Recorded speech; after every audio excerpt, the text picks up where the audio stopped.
Kevin Owens ने आकर के आज मंडे नाइट रॉ पर सैमी जैन की गर्दन तोड़ दी और इसी के साथ मंडे नाइट रॉ पर बहुत इंटरेस्टिंग आज सेगमेंट भी देखने को मिले और मैचेस भी। तो बिना किसी देरी के भाई चलो जानते हैं आज क्या क्या हुआ मंडे नाइट रॉ पर। बिना किसी देरी के चैनल को कर दो सब्सक्राइब, शुरू करते हैं। New Chat Wrestling। तो मंडे नाइट रॉ की शुरुआत करते हैं मेन इवेंट जे उसो जो कि रॉयल रंबल जीत करके आए थे और जश्न मना रहे थे। और तभी बात करते हैं वो कि गुंथर का सामना वो करने वाले हैं इस बार के रेसलमेनिया में। तो रेसलमेनिया में बात कर ही रहे थे तभी वहाँ पर गुंथर आ जाते हैं। गुंथर कहते हैं भाई देखो मैं तुमसे फाइट करने में कोई इंटरेस्ट नहीं ले रहा हूँ क्योंकि मैं तुमसे एक बड़ा सुपरस्टार हूँ, मेरे पास टाइटल है और तुम्हारे पास कुछ भी नहीं है इतने समय डब्ल्यूडब्ल्यूई में। और अगर मैं बात करूँ तो तुमसे लड़ने से मेरा ही घाटा है, तुम्हारा ही फायदा है। और इसके बाद हमको देखने को मिलता है वुमेन सेगमेंट जो कि होती है शॉर्ट प्लेयर आती है जो कि रॉयल रंबल जीतने के बाद वो बातें करती है किसको मैं चुनने वाली हूँ भाई जाके रेसलमेनिया में और किससे मेरा मैच होने वाला है फाइनली। तभी वहां पर रिया रिप्ली की एंट्री होती है। रिया रिप्ली बात करती है कि तुम मुझको चुन सकते हो रेसलमेनिया में। इससे पहले भी हम दोनों आपस में फाइट कर चुके हैं टाइटल के लिए, पर तभी वहीं पर शॉर्ट प्लेयर कहते हैं कि मैं तुमको हरा भी चुकी हूँ, याद नहीं हो तो मैं बता दूं कि मैंने तुमको हराया था रेसलमेनिया में। तभी रिया रिप्ली कहती है तब मैं छोटी बच्ची थी, अब मैं मेरे पास टाइटल है, मेरे पास है अनुभव और मैं यहाँ पर तुमको हरा सकती हूँ। और जो तुमने मेरी इज्जत नहीं की है, आगे जब मैं तुमको हरा दूंगी रेसलमेनिया में तो तुमको मेरी इज्जत करनी ही पड़ेगी। तो ऐसा कुछ बोलने के बाद शॉर्ट प्लेयर कहती है नहीं ऐसा कुछ होने वाला नहीं है, मैं पहले जाऊंगी एनएक्सटी में, फिर जाऊंगी स्मैकडाउन में टिफनी स्ट्रैटन के पास, फिर देखूंगी जो अच्छा लगेगा मुझको मैं उसी को चैलेंज करने वाली हूँ रेसलमेनिया में। और इसके बाद हमको देखने को मिलता है बेली देखने को मिलती है हमको रिंग साइड से बाहर वहां पर ऑडियंस के पास बैठी होती है। तभी हमको पता चलता है कि एक मैच होने वाला है एलिमिनेशन चेंबर का क्वालिफाइंग मैच जो कि होने वाला था इयो स्काई और लिव मॉर्गन के बीच। और लिव मॉर्गन की बात करें तो लिव मॉर्गन भाई हाल ही में उनके डब्ल्यूडब्ल्यूई कैरियर पर बहुत ही ज्यादा बेकार से चल रहा है कुछ 1-2 महीने, जिसमें उन्होंने टाइटल भी हारा है अपना और कुछ चीजें अच्छी नहीं चल रही हैं लिव मॉर्गन के लिए और हाल ही में रॉयल रंबल भी हार चुकी हैं। और इयो स्काई की अगर हम लोग बात करें तो इयो स्काई को एक मौका मिला था कि जो इस मैच में जीतेगा वो सीधे जाएगा भाई एलिमिनेशन चेंबर में। एलिमिनेशन चेंबर में जाने का मतलब होता है जो एलिमिनेशन चेंबर जीतता है उसको भी रेसलमेनिया में एक टाइटल मैच मिल जाता है। तभी वहां पर मैच चल ही रहा था, तब वहां पर जब पकड़ बना ली थी अच्छी खासी वहां पर इयो स्काई ने, तो भाई बीच मैच में पता नहीं कहां से आ जाते हैं रिया रिप्ली का आने का कारण यह था कि बैकस्टेज फाइट भी हुई थी इन दोनों के बीच में जो कि इयो स्काई और इसके साथ ही वहां पर रिया रिप्ली और इयो स्काई के बीच जो फाइट हुई थी उसमें रकेल रॉड्रिगेज ने रिया रिप्ली को ऊपर कर दिया था बैकस्टेज अटैक। तभी वहां पर मैच के दौरान आ जाती हैं रकेल रॉड्रिगेज उसको पीटने वहां पर रिया रिप्ली और इसके साथ ही लिव मॉर्गन की भी इंटरफेयर देखने को मिलती है। लिव मॉर्गन को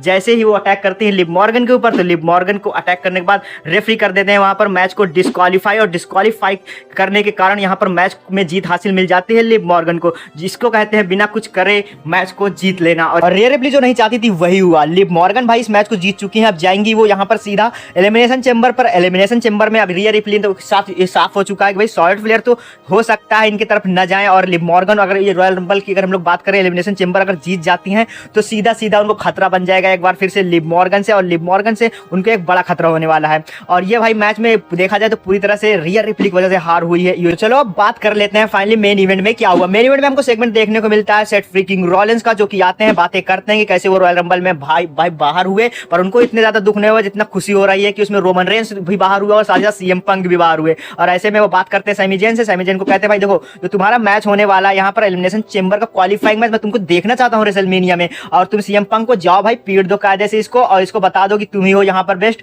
और कुछ भड़काने की भी कोशिश कर रहे थे वहां पर। इसी पे सीएम पंक की जब थीम बजती है वहां पर एंट्री होती है तो इसी के साथ यहाँ पर दोनों के बीच एक अच्छी खासी ब्रॉल भी देखने को मिलती है सेथ रॉलिंस और सीएम पंक के बीच। अगर हम लोग बात करें तो सेथ रॉलिंस सीएम पंक भाई कुछ सीन रेसलमेनिया में भी होने वाला है इस साल। और लगता है भाई यहाँ पर जो सीएम पंक की अगर हम लोग बात करें तो मैच में क्या हुआ था तो सीएम पंक और इसी के साथ सैमी जैन का ये मैच जो होने वाला था एलिमिनेशन चेंबर का क्वालिफाइंग मैच। और इसकी बात अगर हम लोग कर लें तो एलिमिनेशन चेंबर का क्वालिफाइंग मैच कुछ अच्छा तरीके से होना चाहिए था, पर एक फ्रेंडली सा मैच था। सीएम पंक और साथ ही साथ यहाँ पर सैमी जैन आपस में इतने बड़े तो दुश्मन है नहीं कि एक दूसरे को मारने पर आ जाएं कि इतनी बुरी तरह से अटैक कर दे कि दोबारा वो रेसलिंग करने के लिए तैयार ही ना हो। तो ऐसा कुछ फ्रेंडली सा मैच था एलिमिनेशन चेंबर क्वालिफाइंग का, जिसमें सीएम पंक भाई सब लोग जानते थे कि सीएम पंक भाई एक बेहतरीन सुपरस्टार है और ज्यादा पावर रखते हैं सैमी जैन से, तो इस मैच में जीतने के ज्यादातर आसार तो उन्हीं के लग रहे थे। और ऐसा ही कुछ हुआ, सीएम पंक ने भाई एक तरह से मैच में जीत हासिल कर ली और पिन करके जीत लिया था ये मैच को, और सीएम पंक जा चुके हैं एलिमिनेशन चेंबर में। और तभी वहां पर पीछे से अटैक कर देते हैं सैमी जैन के ऊपर केविन ओवेंस आते हैं। उनकी आंखों में भाई काला धब्बा हुआ था, और क्योंकि वो पिछली बार हमको रॉयल रंबल में जब दिखे थे तो लैडर मैच में बुरी हालत कर दी थी कॉडी रूड्स ने उनकी। और इसी के साथ यहाँ पर उन्होंने भाई सीधा अटैक किया सैमी जैन के ऊपर, और सैमी जैन के ऊपर अटैक करने के साथ ही उनको इतनी बुरी तरह से मारा है आज के मंडे नाइट रॉ के मेन इवेंट खत्म होने के बाद। तो भाई कि मुझको लगता है कि यार कुछ दिनों के लिए तो सैमी जैन को दूर ही रहना चाहिए रेसलिंग से। और इसके साथ अगर हम लोग देखें तो एक नेक ब्रेकर भी दे दिया था यहाँ पर केविन ओवेंस ने सैमी जैन को। नेक ब्रेकर बड़ा बड़ा ही खतरनाक नेक ब्रेकर था। और इसमें देखना होगा सैमी ज़ेन अगले मंडे नाइट रॉ पर आकर क्या करते हैं या फिर स्मैकडाउन पर क्या करते हैं। तो आज के मंडे नाइट रॉ पर बस इतना ही सब कुछ था। तो वीडियो को लाइक जरूर कर देना, कमेंट कर देना और इसके साथ ही चैनल को कर दो सब्सक्राइब।